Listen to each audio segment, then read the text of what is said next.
Hello, I'm a 16-year-old coder based in Japan, and for this competition, I made my project based on one out of three themes provided, which is education.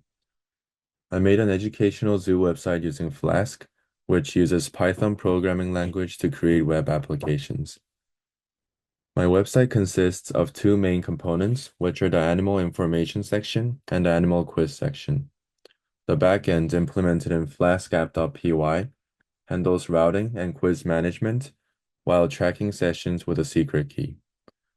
The animal quiz section includes three subsections, which quizzes the users based on animals from Nice Safari, Bird Paradise, and River Wonders, which are the three of the five Mandai Wildlife Reserve parks.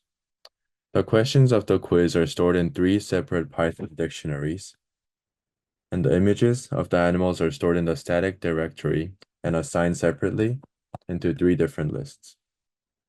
The images and questions in the quiz are chosen using the random function, and I use a list and variable to store the questions already chosen to avoid repetition. Key routes include the homepage, animal information, quiz initialization, quiz display, answer validation, and result display. For the front end of the quiz section, HTML templates like quiz HTML and result HTML are used to design and display the section. For the animation information page, animal info HTML is used to display the buttons covered with images which display the descriptions of the animals when clicked.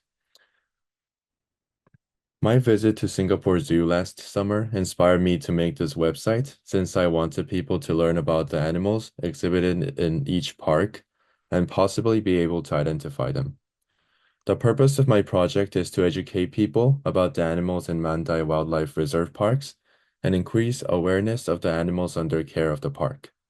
Thank you for listening, and I hope you enjoy my website.